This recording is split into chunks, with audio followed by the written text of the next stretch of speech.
वेळ येत नाही तोपर्यंत ती नियमावली होणार नाही. पण परंतु तो अजेंडा आहे, ते नियमावली निर्माण करणे हा अजेंडा आहे.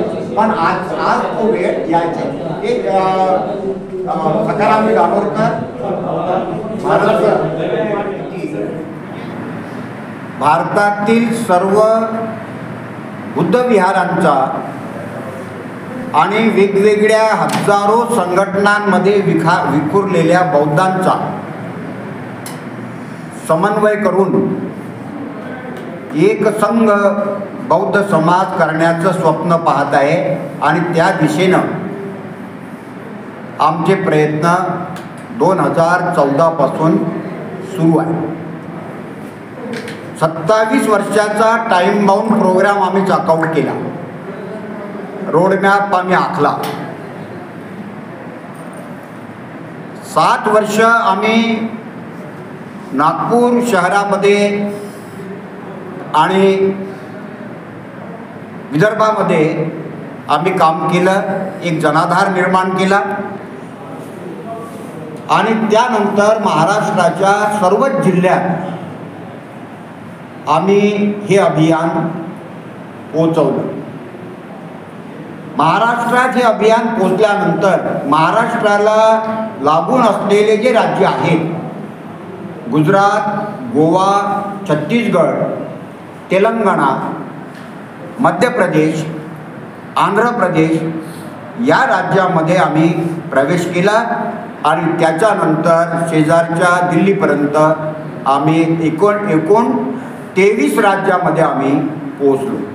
याचा उद्देश एकच आहे की वेगवेगळ्या मान्यता असलेले बौद्ध, ते हीनयानी असेल, महायानी असेल, वज्रयानी असेल, तंत्रयानी असेल, सर्वांचे शास्त्रे भगवान बुद्धच आहे, सर्वांचे बुद्ध विहार आहेत. आणि त्या सगळ्या बुद्ध विहारांचा कॉमन मिनिमम विषयावरती त्याचा समन्वय करणे, बुद्ध विहारात बुद्ध विहार संस्कृती निर्माण करणे, पाली भाषेच्या प्रचाराचं बुद्ध विहार केंद्र होणे, बुद्ध विहार हे ध्यानाचं आणि ज्ञानाचं केंद्र बनणे, बुद्ध विहार हे परिवर्तनाचं आणि क्रांतीचंही केंद्र बनणे, हा बुद्ध विहाराच्या राष्ट्रीय अधिवेशन घेण्यामागचा उद्देश आहे. एकंदरीत भारत बौद्धमय करणे हा या पाठीमागचा सर्वांगीण उद्देश आहे. अनेक संघटना आपापल्या परीनं हे कार्य करत आहेत. त्या संघटनांना एका सतरंजीवर बसवणे निमित्तानं का होईना या अधिवेशनामध्ये आम्ही भारतीय बौद्ध महासभा, राष्ट्रीय बौद्ध महासभा, त्रिरत्न बौद्ध महासंघ सहाय्यक गण, अनेक ज्या काही संघटना आहेत, भिक्खूंचे संघ, त्या सगळ्यांना आम्ही या अधिवेशनामध्ये बोलवतो, त्यांचा सहभाग होतो.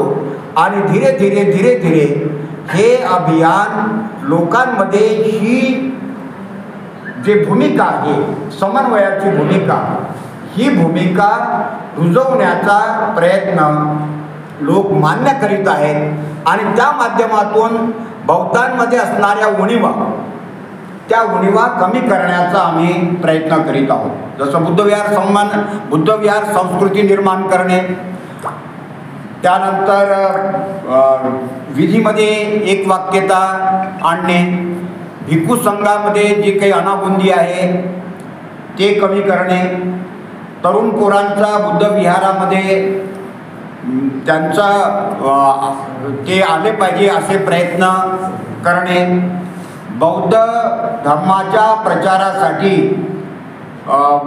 पुस्तकांचं वाटप करणे, तरुण बाल संस्कार अभियानावरती बुद्ध विहारांनी कॉन्सन्ट्रेशन केलं पाहिजे.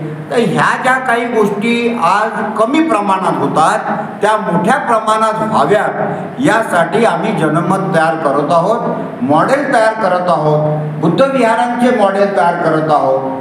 ज्या दिवशी 1,00,000 बौद्धांचा समन्वय होईल आणि ते बौद्ध वर्षाला 100 रुपये फक्त 100 रुपये देतील, त्या 1 करोड रुपयामध्ये 50 लाख रुपये आम्ही बौद्धांच्या समाजसेवेच्या प्रकल्पावर खर्च करू आणि 50 लाख रुपये प्रत्येक जिल्ह्याला फक्त आम्ही जागा विकत घेऊन देऊ आणि त्या जिल्ह्यातले लोक तिथे महाविहार बांधतील.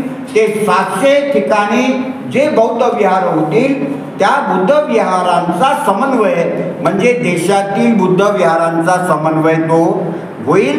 कारण ते बुद्ध विहार त्या जिल्ह्यातल्या लहान लहान बुद्ध विहारांचं प्रशिक्षण केंद्र असेल किंवा ते बुद्ध विहार त्या बुद्ध विहारांचं एक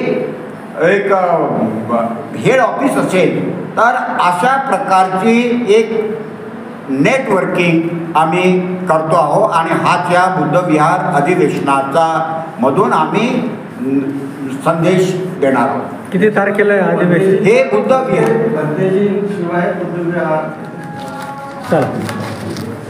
बुद्ध विहार समन्वय समितीचं होऊ घातलेलं अधिवेशन येत्या 26 आणि 27 एप्रिलला संत एकनाथ रंगमंदिर औरंगाबाद म्हणजे छत्रपती संभाजीनगर येथे आहे. अशा पद्धतीचं हे आयोजन औरंगाबाद शहरात पहिल्यांदाच होतं आहे आणि बौद्ध विहारांचं अधिवेशन किंवा बौद्ध विहारांचे जे ट्रस्टी ज्यांच्या अधिवेशन ही कन्सेप्ट आपल्या शहरासाठी जरी नेमलं असली तर हे तिसरं अधिवेशन आहे आणि 2 दिवस एक पूर्ण दिवस याच्यावर विविध प्रश्नावर चर्चा होऊन वेगवेगळ्या विषयावर खऱ्या अर्थानं समन्वय व संस्कार कसे व्हावेत यासाठी हे अधिवेशन आहे. आपल्या सर्वांच्या माध्यमातून जे लोक बौद्ध विहाराचे ट्रस्टी असतील कदाचित आम्ही त्यांच्यापर्यंत पोहोचू शकलो नाही किंवा आपल्या माध्यमातून पोहोचलो त्या सर्वांना या अधिवेशनाचं मी आपल्या माध्यमातून निमंत्रण देतो आणि त्यांनी हे अधिवेशनाला यावं असं समितीतर्फे विनंती पण करतो. जय भीम. बुद्धविहार समन्वय समितीच्या वतीनं या आपल्या औरंगाबाद या ऐतिहासिक नगरीमध्ये 26-27 एप्रिल 2025 रोजी संत एकनाथ रंगमंदिरामध्ये हे 2 दिवसीय राष्ट्रीय अधिवेशन होते आहे. या अधिवेशनामध्ये 2ही दिवस वेगवेगळ्या सत्रांमध्ये सर्व मिळून 7 सत्र आहेत आणि या सत्रांमध्ये बौद्ध जे आहेत की भारतीय बौद्ध जे आहेत त्यांच्या समस्या त्याच्यामधले वेगवेगळे जे काही मुद्दे आहेत जे या ठिकाणी अशोक भाऊ सरस्वती यांनी समोर आणलेले आहेत त्याच्यावर वेगवेगळ्या राज्यातून जे येणारे प्रतिनिधी आहेत ते आपली आपली भूमिका मांडणार आहे.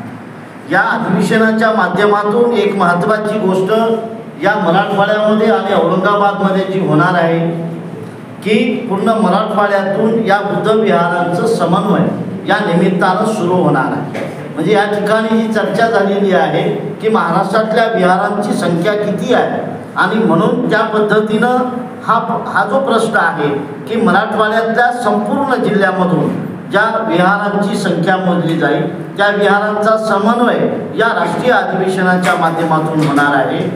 आणि त्याच्या पुढचं एक जे आहे की या अधिवेशनाची जी स्मरणिका निघणार आहे ती स्मरणिका अशोक भाऊंनी सांगितल्याप्रमाणे इंग्रजी, हिंदी आणि मराठी या 3ही भाषांमध्ये निघणार आहे. आणि या स्मरणिकेच्या माध्यमातून ही स्मरणिका देश पातळीवर जाणार आहे आणि या स्मरणिकेमध्ये संपूर्ण मराठवाड्यातून जी विहारं आहेत त्या विहारांचे 2 प्रतिनिधी आणि त्या विहारांची माहिती या स्मरणिकेमध्ये छापली जाईल. म्हणजे औरंगाबाद शहर, औरंगाबाद जिल्हा आणि पूर्ण मराठवाडा याच्यामधून या विहाराचा समन्वय होईल. मला असं वाटते की या अधिवेशनाच्या माध्यमातून ही महत्त्वाची या निमित्तानं नांदी नाही. 120